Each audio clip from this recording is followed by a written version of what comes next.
we have peace. We have joy. We have this blissful joy that allows for peace to exist. Yes. Because when we have balance in that, we are plugged in and connected to the universe, whether you consider it God. There are many different names, and I don't want to offend anybody. I'm LDS, I'm Christian.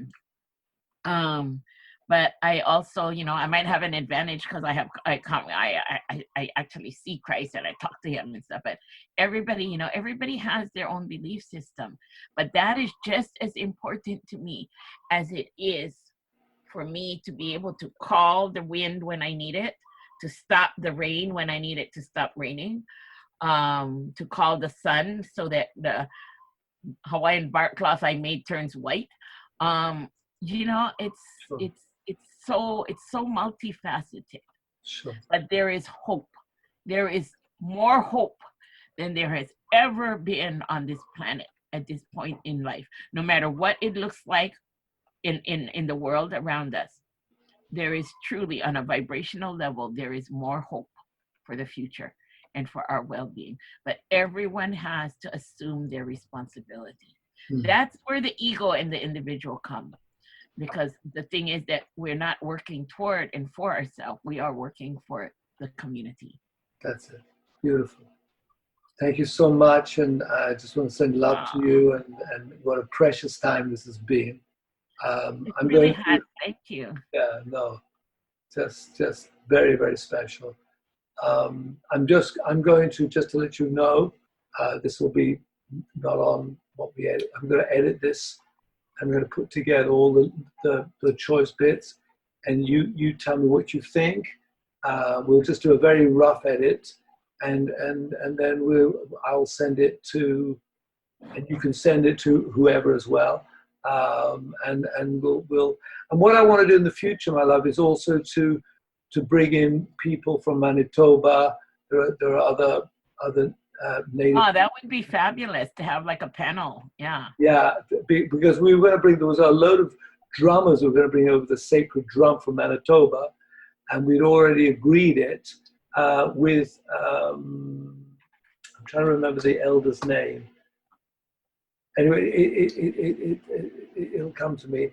And just at that point, Netanyahu got voted into office, and he slammed shut the borders. And I knew that if they came in, they were going to bring their women folk as well. They wanted to join in, which was an incredible honor. There would have been at least 5 or 6 hours on the border, and a lot of these elders, they're in their 70s and 80s, and I thought, I can't. I remember crying. I was in tears because I thought, oh my God, if they could have brought, they wanted to bring the sacred drum to Israel, and go around Israel and drum in different locations. But that will, I'm sure that will happen again. That will happen in its right moment. Yes. Sometimes we think that that's the moment it should have happened, and that's the moment it should have happened. And it has to do with divine timing. It's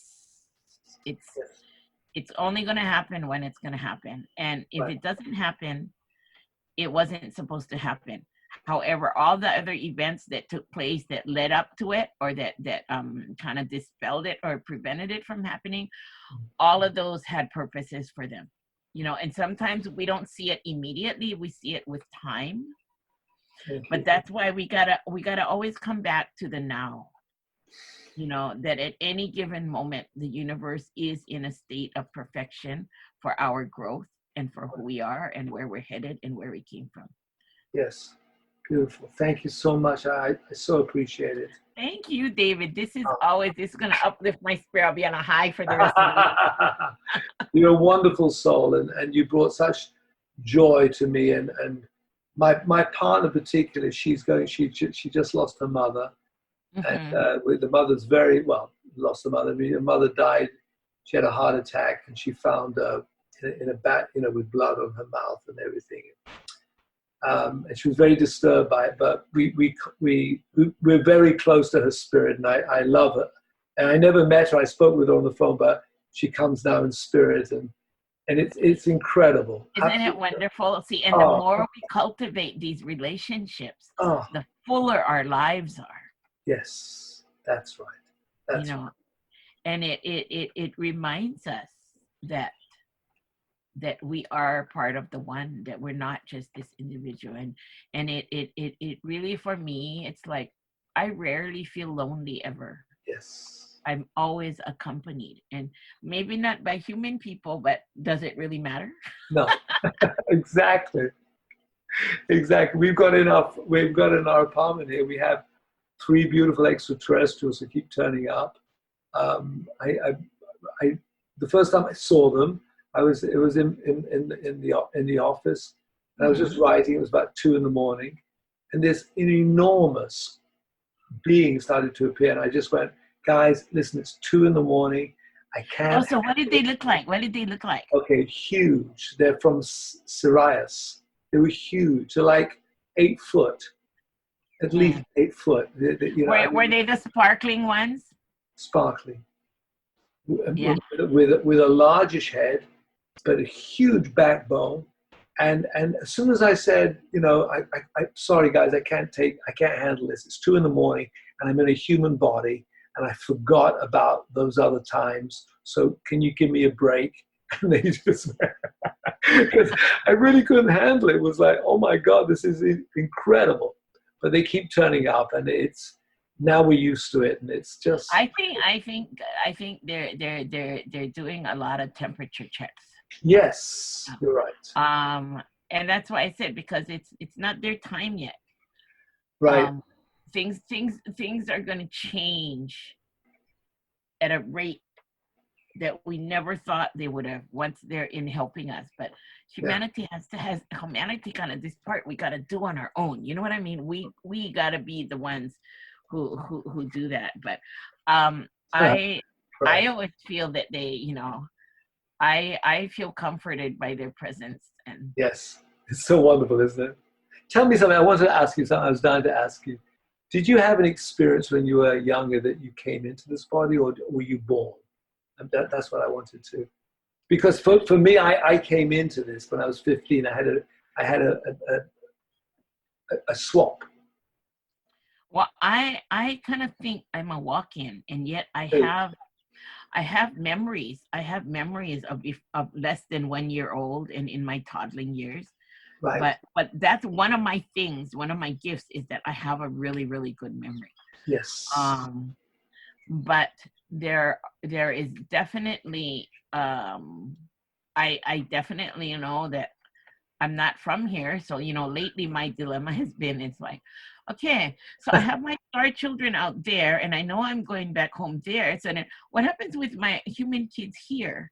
Right. And there was something that you said during our conversations that I was thinking, oh, maybe that's it. You know, like I'm making a really big distinction between being human and being star people. Yes. And maybe it's just part of a same evolution. So in the end, I just end up with all my kids from everywhere. Right. I mean, I don't know, but that thought did, but because of some comment that you made, and because I had been thinking of this, it's like I definitely know that there were turning points in my life Sure. as far as my abilities, my consciousness. But I kind of have a tendency to travel in between the realms a lot, even Yes. now. Yes. And so it's not always clear cut. Like, I have these memories that I remember with such detail, Wow. but I can't put it on a timeline in this lifetime. Wow. And then I have my dream realms where I recognize from other dreams, and I'm like, oh yeah, that's the underground caverns, and oh yeah, so the horses, where are the horses, so while I'm in this regular state in the world, and somebody makes mention of something, I'm going, ha, you know that definitely is, Right. or like Tibet at one time, it's like Ah. my house. Ah. My house. If you take me there, I will find my house. I know my house, Ah. you know. Yes. So Yeah. It's really. Yeah, sorry. Go ahead. Yeah. So what was yours like? When was yours? When I was 15, I was in boarding school. I was the only Jew in the school, so they were beating the crap out of me. They never met a Jew in their lives. It was like something alien for them. And they used to put me under the window where all the snow came in the dormitory. And I was shivering, and I was trying to get to sleep, and it was a purgatory for me. And then suddenly I started going down this golden tunnel, and it was really extraordinary. It came for me, and I was being pulled. What I felt was being pulled out of the body, and I remember screaming. It's like I'm being sucked, and then I found myself back in this body, and I didn't know where I was, and all the boys were shouting at me because I'd been screaming, or the one before me had been screaming, and then I was reading off my own mentality, where I am, who I am. And the next 3 or 4 days, I was getting used to being in this body. My Babalav said what happened was there was a switch with the one that went before. You came down this golden, from Satnam, this golden tunnel, and you come in. And then the boys, the senior boys, they do this thing in English public school where they beat the crap out of a younger boy. It's kind of initiation. So they started with me, the three elder boys, they were 17, 16, 17. Anyway, I don't know what happened, but I put three of them into hospital, and nobody touched me after that. And I still don't know what happened because I just saw red, and I think I broke someone's leg and broke their arm, but the other one their arm. But after nobody touched me, and after that, I couldn't. I was fascinated by the philosophers. All the philosophers of, Mm-hmm. from Socrates to Aristotle to Plato. While they were playing games, I was reading these manuals. Fascinated, but I could never get my life back into a linear fashion anymore. And so this non-linearity would, for instance, I was running one of the main gymnasiums in London, making a fortune. And my girlfriend at the time said, "Oh, isn't it marvelous?" I said, "No, I want to travel." She said, "You're crazy. What do you mean?" I said, I can't do this. I can't breathe. So I ditched it. And the next thing I found myself in Palestine, and it went on from there. So my life has been a series of guidances, if you like, that it is quite beyond me. And all I know is to surrender. I don't have a plan. Neither do I have a plan with this that we're doing now. It was just a good feeling, a very warm feeling. And I know to pay big attention to small things and small attention to big things.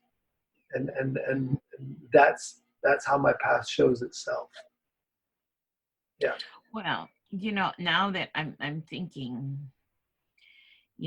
mine's was somewhere between middle school and high school, Ah, because prior to that, I have really clear memories of like family interactions and everything. right. And then there were those years that I just didn't fit in. One of them, at that point, one of the times is I left the Catholic Church, and my mom got really upset because I was supposed to be confirmed and all that kind of stuff. Right. But already at that time, like, I remember going to mass and realizing that I could manipulate the fire in the candles. Um, but I also remember having these conversations, like almost like I was being briefed or being taught something. And I Right. think that, I always joke around and I always say, they only took me through human 101. This is not fair. Nobody told me I was gonna have to go through this. And as a child, I was happy. I was always, always, always happy. Wonderful. And I distinctly remember that during that time I was not happy. Ah, um I was just like, I don't fit, I right. don't belong. I just couldn't.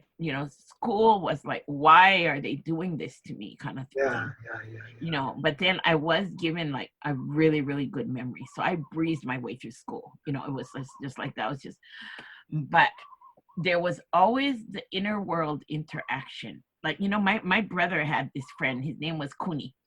My younger siblings, they had people that had names and everything, and even to the point where my mother would say, "So what, is your friend coming along?" And he would say, "Yeah, come on, Kuni, let's go." You know, and but then all of that kind of comes to a blur. Mm. And then, but I also have other recollections of the time that I was happy as a young child, like let's say between the ages of 4 and 10. Yeah. I have very clear memories of other things that had nothing to do with my parents, that, and a lot of those things come into play in my life right now.